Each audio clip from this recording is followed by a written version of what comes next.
नमस्कार,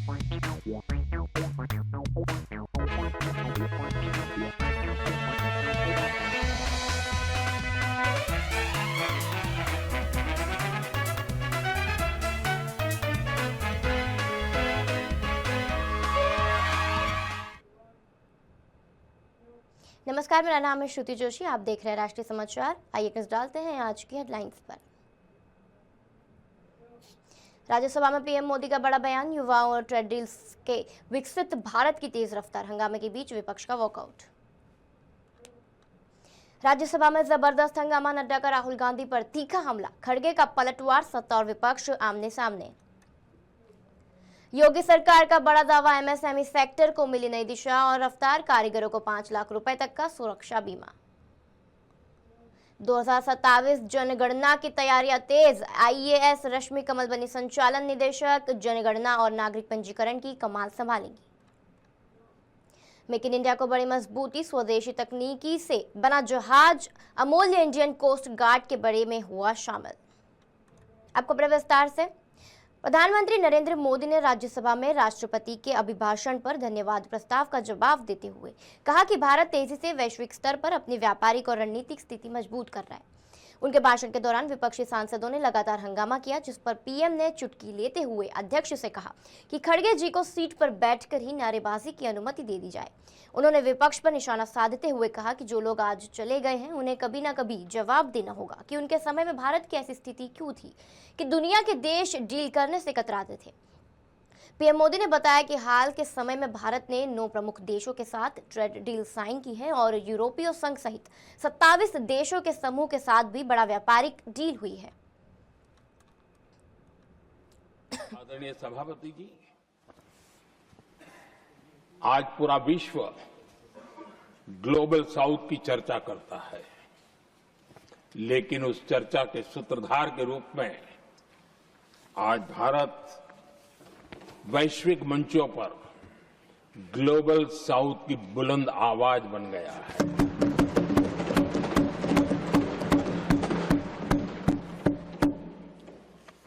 अनेक देशों के साथ आज Bharat future ready trade deals कर रहा है। पिछले कुछ ही समय में दुनिया के महत्वपूर्ण 9 बड़े देशों के साथ 9 बड़े हमारे ट्रेड डील हुए हैं और उसमें मदर ऑफ ऑल डील एक साथ 27 देशों के साथ, यूरोपियन यूनियन के साथ।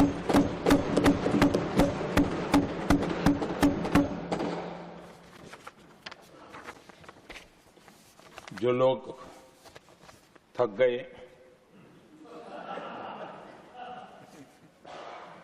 बेचारे चले गए, लेकिन कभी न कभी उनको जवाब देना पड़ेगा कि देश की ऐसी हालत कैसे बना के रखी थी कि दुनिया का कोई देश हमसे डील करने के लिए आगे नहीं आता था। आपने कोशिश की होगी, पीछे पीछे पीछे बहुत चक्कर लगाए होंगे, लेकिन किसी ने आपकी तरफ देखा भी नहीं होगा। क्या स्थिति ऐसे पैदा की? दुनिया के देश ऐसे ही भारत के साथ डील नहीं कर रहे हैं। आदरणीय सभापति जी, इसके पीछे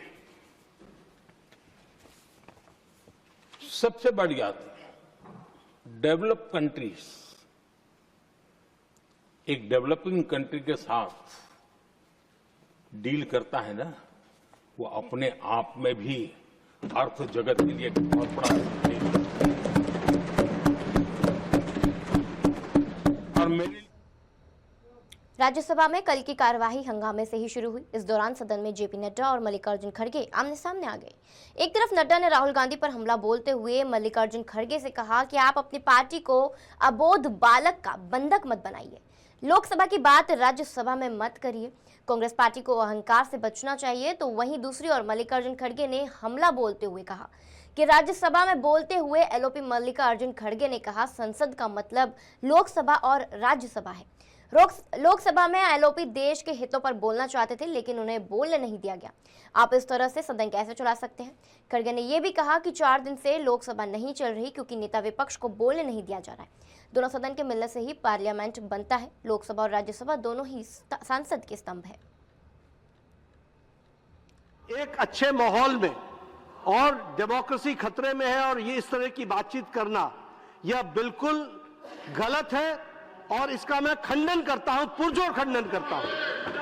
हम हर तरीके से चर्चा के लिए तैयार हैं और मैं विपक्ष के नेता के माध्यम से यह कहना चाहूंगा कि जब हमारे हाउस में सारी बातें करने के लिए हम तैयार हैं and we are ready to go on every minute details, let the discussion take place. आप हमसे बहुत सीनियर हैं और आप सब में बहुत से लोग हमसे सीनियर हैं, लेकिन एक बात मैं जरूर निवेदन करूंगा, अपनी पार्टी को अबोध बालक का बंधक मत बनाइए, बंधक मत बनाइए। आप don't make hostage of the party. एक ही निवेदन आपसे है कि ये बार बार नेहरू जी को गालियां देना, इंदिरा जी को गालियां देना, अपोजिशन लीडर के लिए आपने जो शब्द उपयोग करे वो खंडनीय है। और वो ये चाहते हैं कि भाई ये नरवणे की किताब है, इसमें क्या है मुझे मालूम नहीं, मैं पढ़ के बताता हूँ।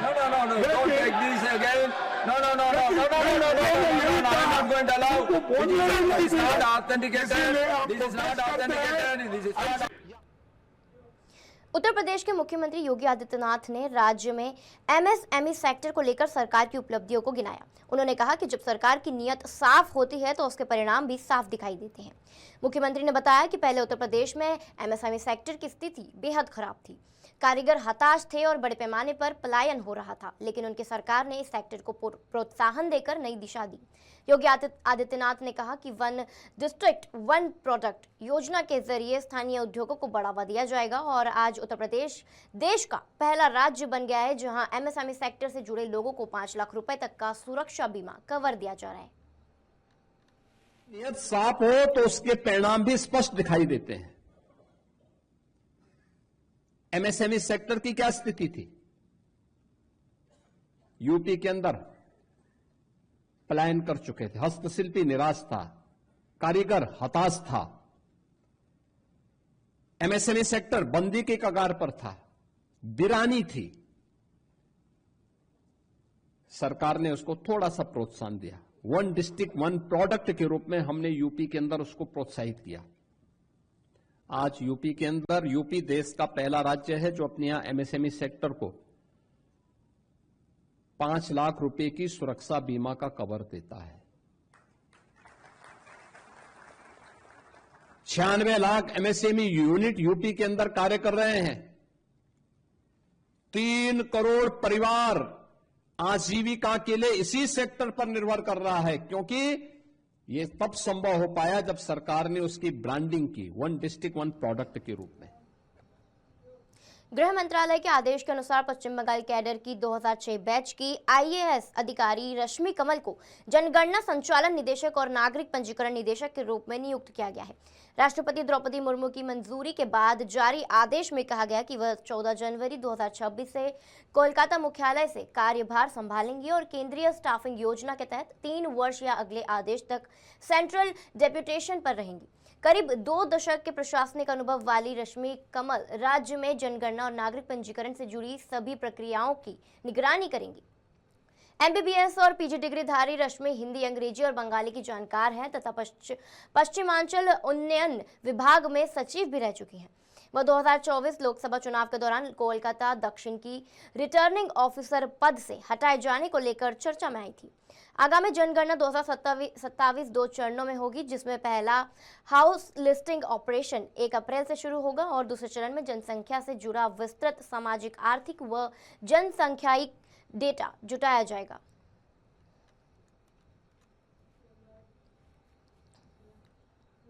भारत की समुद्री सुरक्षा को और अधिक सशक्त बनाने की दिशा में इंडियन कोस्ट गार्ड ने एक अहम कदम उठाया है। स्वदेशी तकनीक से तैयार नया जहाज अमूल्य अब औपचारिक रूप से इंडियन कोस्ट गार्ड में शामिल हो चुका है। यह जहाज पूरी तरह भारत में डिजाइन और निर्मित किया गया है, जिसमें 60% से अधिक स्वदेशी पुर्जों का उपयोग किया गया है, जो मेक इन इंडिया अभियान को बड़ी मजबूती देता है। पारादीप स्थित कोस्ट गार्ड बर्थ पर इस आधुनिक पेट्रोलिंग शिप के स्वागत के लिए विशेष कार्यक्रम आयोजित किया गया, जहां कोस्ट गार्ड के वरिष्ठ अधिकारियों और जवानों की मौजूदगी में अमूल्य का औपचारिक स्वागत किया गया। अमूल्य एक शक्तिशाली और अत्याधुनिक जहाज है, जिसका कुल वजन करीब 320 टन है और इसकी लंबाई लगभग 50 मीटर है। इसमें 3000 किलोवाट क्षमता का डीजल इंजन लगाया गया है, जिसकी मदद से यह जहाज 28 नॉट की तेज रफ्तार से समुद्र में गश्त कर सकता है। इसकी तेज गति के कारण यह किसी भी आपात स्थिति या संदिग्ध गतिविधि पर तुरंत कार्रवाई करने में सक्षम होगा। अमूल्य में इंटीग्रेटेड ब्रिज सिस्टम और इंटीग्रेटेड प्लेटफॉर्म मैनेजमेंट सिस्टम जैसे अत्याधुनिक तकनीकें भी शामिल है, जो जहाज की ऑपरेशनल क्षमता बढ़ाने के साथ उसे ज्यादा सुरक्षित और ऑटोनोमस बनाती है। इंडियन कोस्ट गार्ड शिप अमूल्य को ओडिशा तट की सुरक्षा के लिए तैनात किया जाएगा। यह जहाज पारादीप क्षेत्र में ऑपरेट करेगा और commander north east coast guard के नियंत्रण में रहेगा। इसका संचालन हेडक्वार्टर नंबर 7 पारादीप के अंतर्गत किया जाएगा। जहाज पर कुल 39 कर्मी तैनात रहेंगे, जिसमें 5 अधिकारी और 34 अन्य जवान शामिल हैं।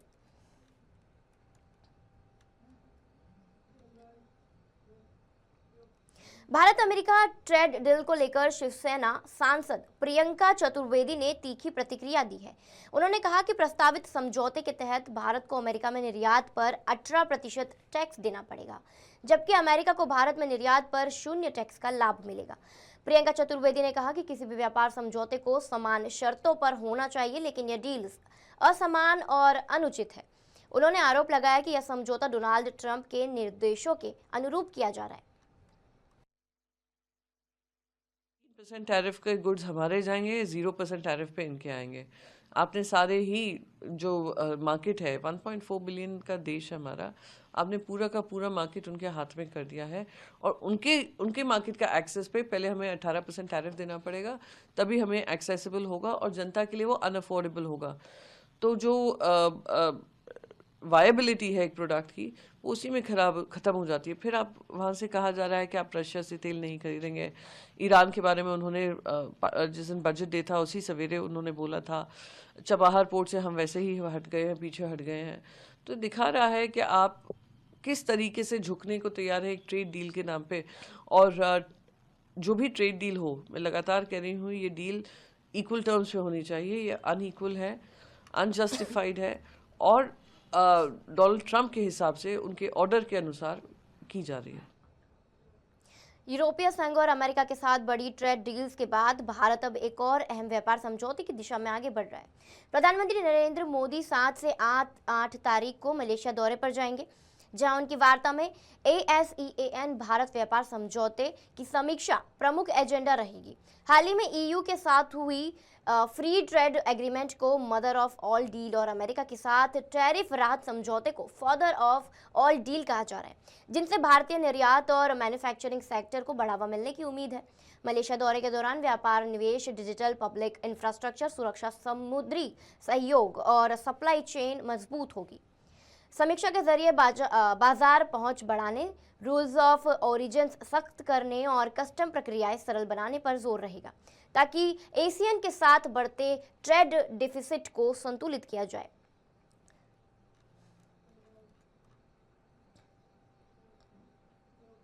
बोकारो जिले के गोमिया प्रखंड अंतर्गत बड़की पुन्नू करमाली टोला में गुरुवार हाथी के हमले से एक ही परिवार की 3 लोगों की दर्दनाक मौत हो गई। मृतकों में गंगा करमाली, उनकी पत्नी कमली देवी और गौतनी भगिया देवी शामिल हैं। प्रत्यक्षदर्शियों के मुताबिक जंगली हाथी गांव में घुस आया और लोगों पर हमला कर दिया, जिससे तीनों की मौके पर ही मौत हो गई। घटना की सूचना मिलते ही वन विभाग और स्थानीय प्रशासन की टीम मौके पर पहुंची और शवों को पोस्टमार्टम के लिए भेजा गया। घटना के बाद इलाके में दहशत का माहौल है। वहीं ग्रामीणों ने हाथियों की बढ़ती आवाजाही पर रोक लगाने और पीड़ित परिवार को मुआवजा देने की मांग की है। प्रशासन ने क्षेत्र में निगरानी बढ़ाते हुए ग्रामीणों से सतर्क रहने की अपील की है।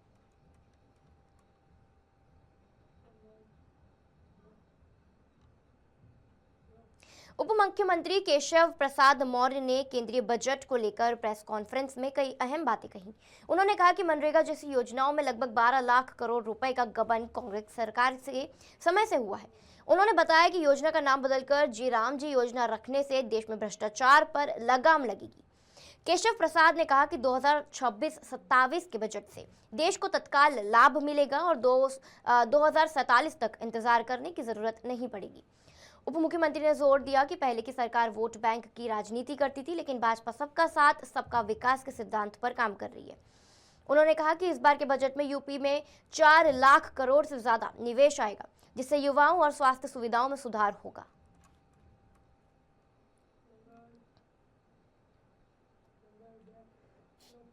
केंद्रीय वाणिज्य और उद्योग मंत्री पीयूष गोयल की उपस्थिति में भारत और जीसीसी देशों बहरीन, कुवैत, ओमान, कतर, सऊदी अरब और यूएई के बीच टर्म्स ऑफ रेफरेंस पर हस्ताक्षर किए गए हैं। यह समझौता दोनों पक्षों के बीच व्यापार और निवेश को बढ़ावा देने के लिए महत्वपूर्ण माना जा रहा है। टीओआर के तहत भारत और जीसीसी देशों में आपसी सहयोग, रणनीतिक वार्ता और आर्थिक पहलुओं को मजबूत करने की दिशा में काम किया जाएगा, जिससे दोनों पक्षों के बीच व्यापारिक और आर्थिक संबंधों को नई ऊंचाइयों तक पहुंचाने की उम्मीद है। साथ ही केंद्रीय वाणिज्य और उद्योग मंत्री पीयूष गोयल ने अमेरिका भारत व्यापार समझौते पर भी जानकारी दी। उन्होंने कहा कि द्विपक्षीय व्यापार समझौते का पहला हिस्सा लगभग तैयार हो चुका है और अगले 4 से 5 दिनों में ज्वाइंट स्टेटमेंट पर साइन हो जाएंगी। इसके बाद मार्च के बीच में औपचारिक समझौते पर हस्ताक्षर होंगे। ज्वाइंट स्टेटमेंट के बाद अमेरिका टैरिफ को 18% तक कम करने के लिए एक एग्जीक्यूटिव ऑर्डर जारी करेगा, जिससे दोनों देशों के बीच व्यापारिक सहयोग और मजबूत होगा।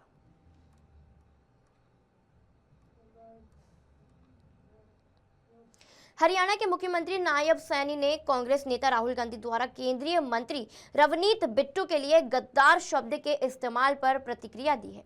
उन्होंने कहा कि कांग्रेस के डीएनए में ही ऐसे विषय छुपे हुए हैं और 1984 से सिख दंगों का उदाहरण देते हुए आरोप लगाया कि उस समय निहत्थे लोगों पर कांग्रेस द्वारा अत्याचार किए गए।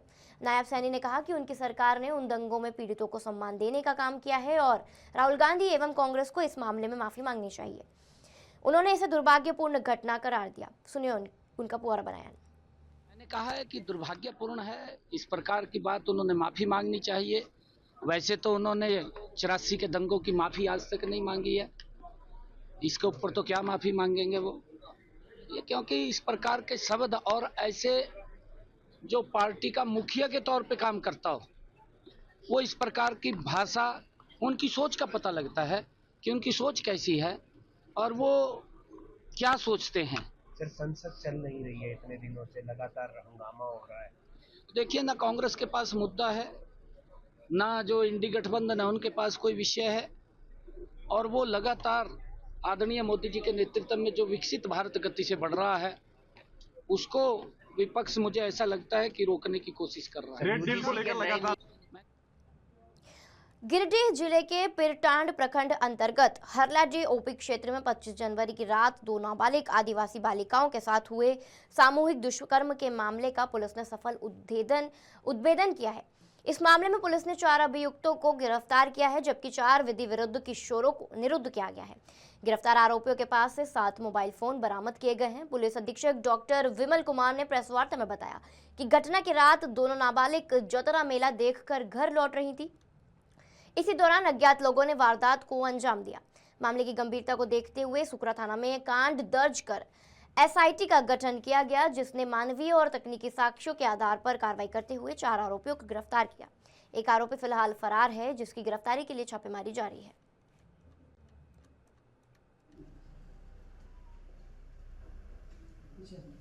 पच्चीस जनवरी 2026 में की रात्रि में हरलाडी ओपी में जतरा मेला देखने के लिए गई 2 नाबालिग बच्ची के साथ अज्ञात व्यक्ति के द्वारा सामूहिक दुष्कर्म किए जाने का मामला प्रकाश में आया था और इसको लेकर के कांड दर्ज किया गया और इसको उद्भेदन को लेकर के एक एसआईटी बनाया गया और जो एसटीपीओ डुमरी के नेतृत्व में उस एसआईटी को बनाया गया था, जिसमें कि 2 probationer DSP, 2 inspector, 8 sub inspector, 2 महिला सब इंस्पेक्टर और पूरी टेक्निकल टीम इसमें पूरी काम की।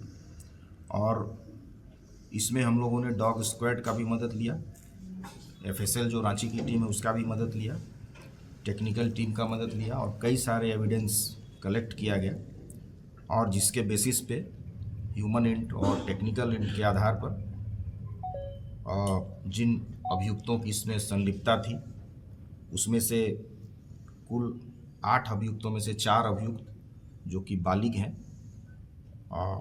जिसमें राजेश मुर्मू, रविलाल टुडू, संजय टुडू और सोहन टुडू।